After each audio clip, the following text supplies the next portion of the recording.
Hello everyone, my self Deepu Gupta. और आज के इस वीडियो में मैं बात करने वाला हूँ म्यूकोरमाइकोसिस के बारे में कि क्या होता है म्यूकोरमाइकोसिस, कैसे ह्यूमन बॉडी में स्प्रेड करता है और क्या इसके मैकेनिज्म है, सिम्टम्स है, टियोलॉजी एंड डायग्नोसिस और ट्रीटमेंट वगैरह है जो है हम लोग एक एक करके वीडियो में देखेंगे अच्छे से। ठीक है, सबसे पहले हम लोग म्यूकोरमाइकोसिस को देख लेंगे। म्यूकोरमाइकोसिस है क्या? Mucormycosis, okay, mucormycosis. तो सबसे पहले हम लोग इसका क्या देखेंगे, introduction and then symptoms, then mode of transmission,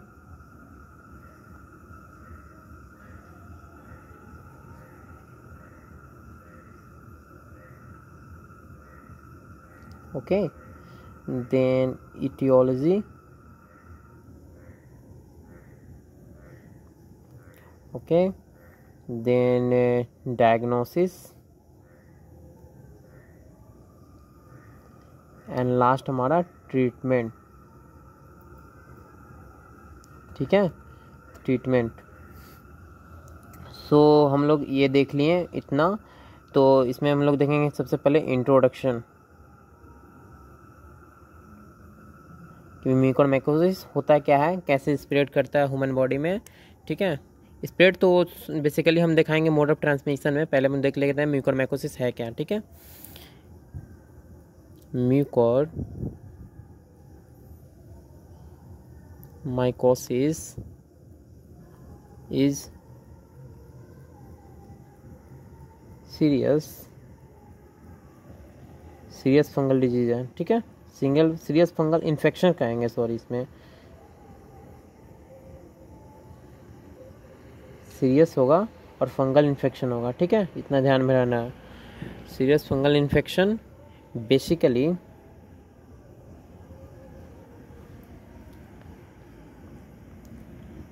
basically हमारा अटैक करता है लो इम्यूनिटी वाले जितना भी पेशेंट हैं और जिनका टाइप 2 डायबिटीज़ यानी क्रोनिक डायबिटीज़ जिनका भी है, जो इंसुलिन पे डिपेंडेंट है, जिसको इंसुलिन डिपेंडेंट डायबिटीज़ बोलेंगे, उस पर अटैक ये ज़्यादातर करता है। ठीक है, mucormycosis is serious fungal infection, basically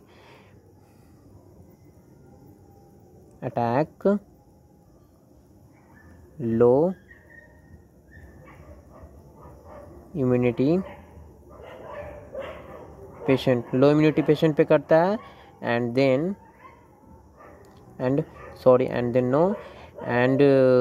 type 2 diabetes patient.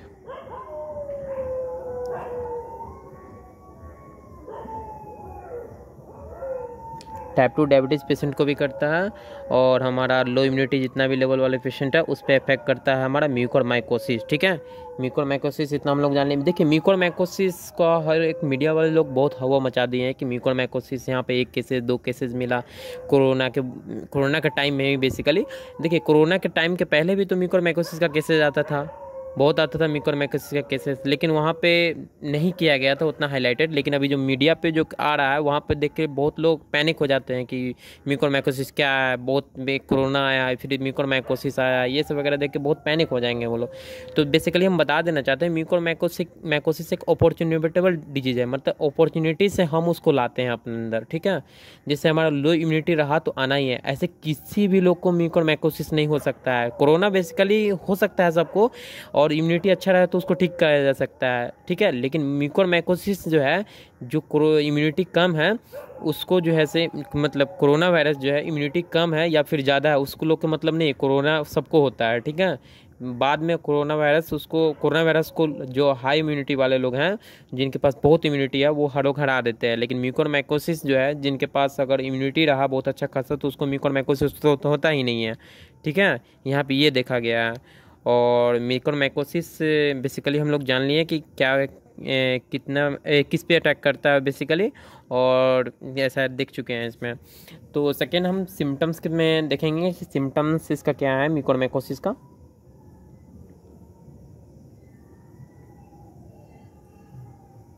और हम लोग पहले देखते थे कि जैसे म्यूकोरमाइकोसिस आता था और अभी का पेशेंट आ रहा है, तो इतना क्यों, ये कोविड के बारे में ऐसा भी सोचते होंगे कि इतना क्यों आ रहा है, क्योंकि एक दो करके भी बहुत पेशेंट आ रहा है। देखिए क्या होता है कि इसमें बहुत सारा ऐसा चीज़ है जो कि आपको नहीं मिलेगा, मतलब बहुत कहीं पे चीज़ देखने के लिए।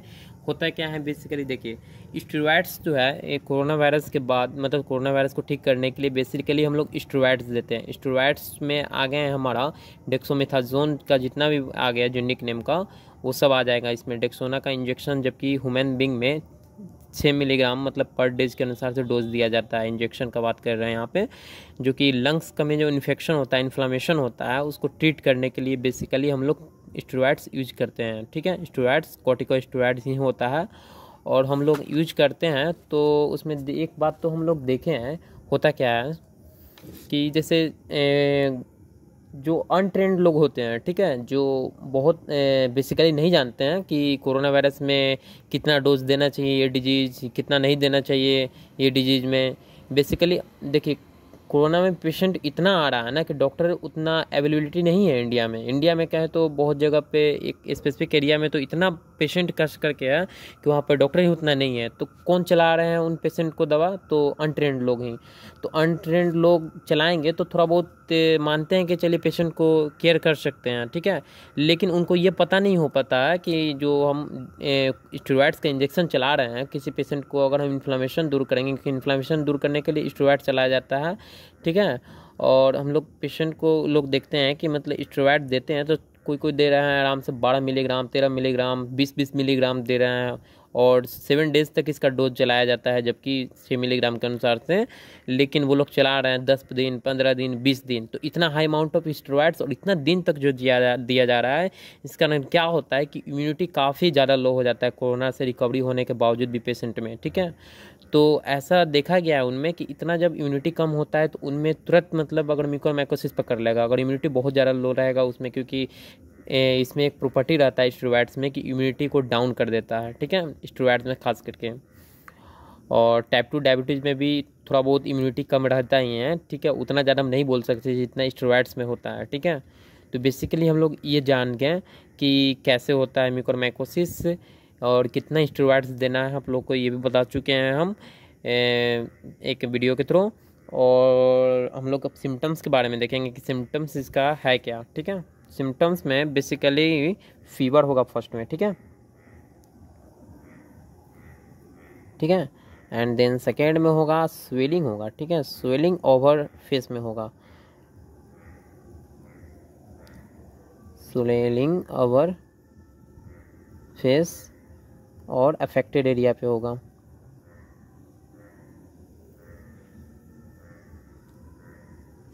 ठीक है। और हम लोग फिर इसमें देखेंगे कि इसमें और क्या सिम्टम्स में। तो थर्ड में सिम्टम्स में है हमारा बेसिकली थर्ड में क्या होना चाहिए, हाँ, तो थर्ड में बेसिकली है ब्लड दिखने लगेगा, मतलब जो आई का जो हम लोग साइड हैं वो ब्लड दिखने लगेगा, ठीक है, ब्लड। और डबल दिखने लगेगा, ठीक है, डबल भी दिखेगा, ब्लड और डबल विजन, ठीक है। और ब्लैकिश स्किन हो जाएगा और कहे तो डिसकलर स्किन हो जाएगा, ठीक है। 4 नंबर में आएगा हमारा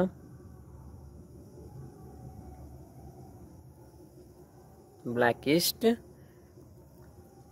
और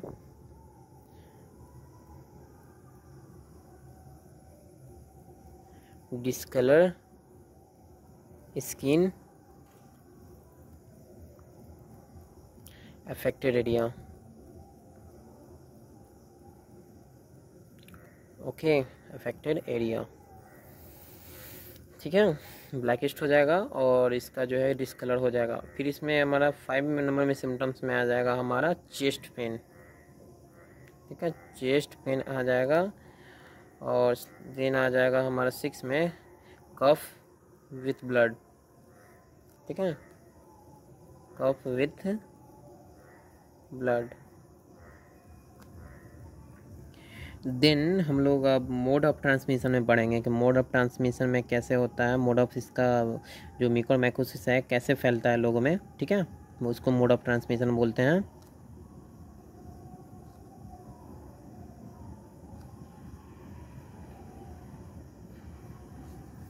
mode of transmission.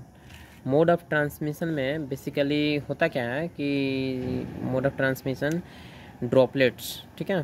First of all इसमें ड्रॉपलेट्स जो हमारा है,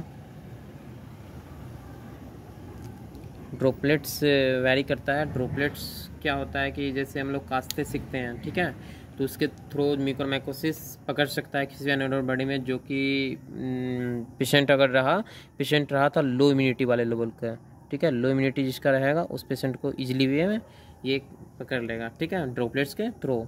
और दूसरा हो जाएगा कॉन्टैक्ट हो जाएगा, ठीक है। कॉन्टैक्ट का है तो किसी भी टाइप का कॉन्टैक्ट्स रहेंगे उसमें। और फूड के थ्रू भी अगर रहेगा कि फूड में अगर कोई खा लिया, मतलब म्यूकोरमाइकोसिस का पेशेंट है, किसी नॉर्मल पेशेंट है जो कि मतलब पहले से उसका इम्यूनिटी कम है, तो उसको तुरंत वो होने का चांसेस है, ठीक है। तो कॉन्टैक्ट बोलेंगे। और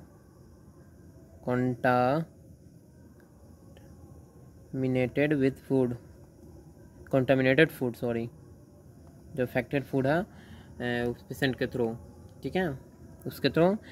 एंड देन हम लोग इटियोलॉजी पे बात करेंगे अभी हम लोग।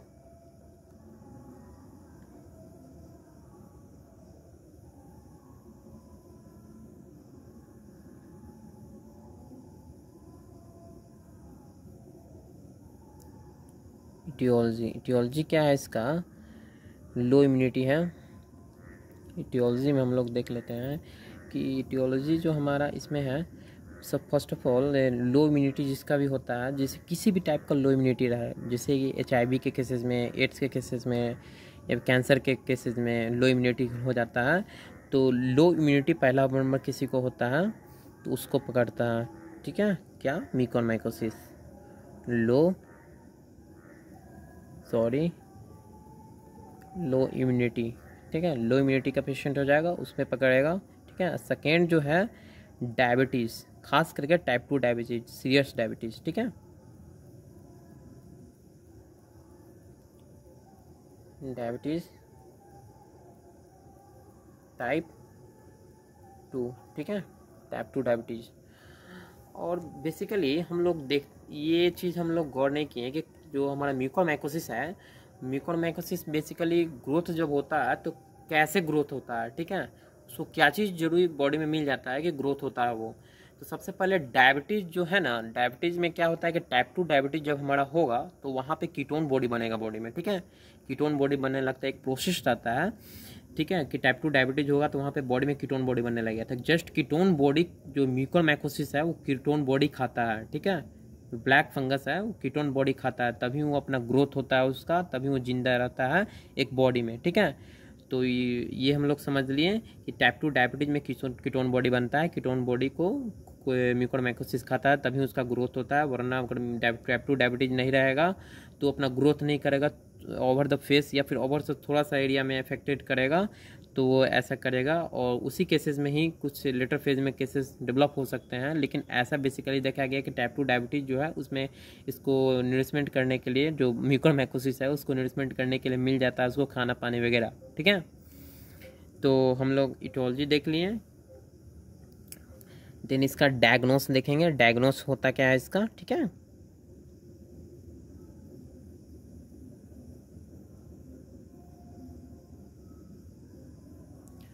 डायग्नोस में देखेंगे, फर्स्ट में हम ENT सर्जन के, इसका जो है डायग्नोस ENT सर्जन ही करता है, ठीक है। ENT जो सर्जन है, ठीक है, आई नोज, ठीक है, आई नोज थ्रोट, ठीक है, आई नोज ENT सर्जन नहीं, ENT स्पेशलिस्ट, ठीक है, ENT स्पेशलिस्ट, ठीक है, ENT स्पेशलिस्ट इसका डायग्नोस करेगा। इसमें डायग्नोस बेसिकली करेगा क्या, तो डायग्नोस बेसिकली इसमें करता है आपका टिश्यू बायोप्सी करेगा, टिश्यू बायोप्सी करेगा, कि टिश्यू बायोप्सी अफेक्टेड एरिया जो है हमारा उस पर करेगा, ठीक है। अफेक्टेड एरिया जो हमारा उस पर बायोप्सी करके देखेगा कि जो इसमें क्या चीज़ टाइप का, मतलब उसको लैब में जांच करके देखेगा म्यूकोरमाइकोसिस का इसमें वगैरह है कि नहीं, जीन वगैरह, ठीक है।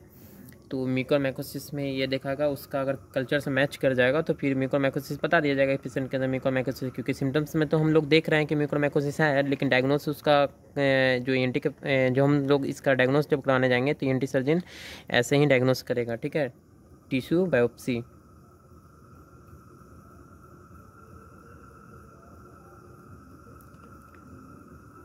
Tissue biopsy of affected area, ठीक है।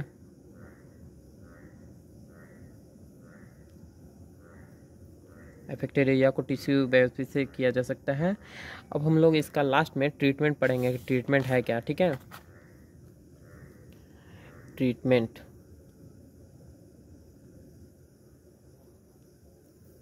में बेसिकली जो हमारा म्यूकोरमाइकोसिस है उसमें 3 टाइप्स ऑफ मेडिसिन चलता है। 3 टाइप तो बहुत ज़्यादा, लेकिन 3 जो है मतलब वो बहुत ज़्यादा फंगस डिजीज़ में यूज किया जा सकता है, लेकिन यहाँ पे बेसिकली 2 ही किया जाता है सबसे ज़्यादा यूज। एक होता है आपका एम्फोटेरिसिन बी, ठीक है,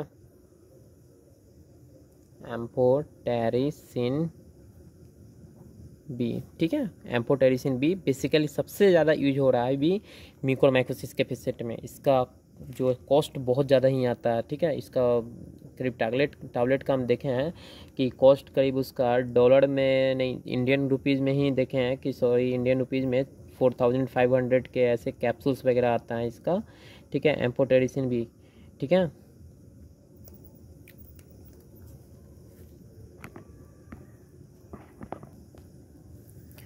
तो हमारा एम्फोटेरिसिन बी हो गया एक, हमारा आ गया ट्रीटमेंट में, ठीक है, जो कि इंजेक्शन फॉर्म में रहता है, इसको दिया जाता है मतलब जो म्यूकोरमाइकोसिस का पेशेंट है। एक है पोसोकोनाजोल, ठीक है, पोसोकोनाजोल, ठीक है। तो ये हो गया हमारा म्यूकोरमाइकोसिस के आज का लेक्चर वीडियो। तो कैसा लगा वीडियो, आप म्यूकोरमाइकोसिस के बारे में जानकर आप हमें कमेंट सेक्शन में बता सकते हैं। और कोई भी क्वेश्चन या फिर कोई भी एराइज वगैरह का क्वेश्चन होगा तो आप कमेंट बॉक्स में पूछ सकते हैं, ठीक है। Thank you.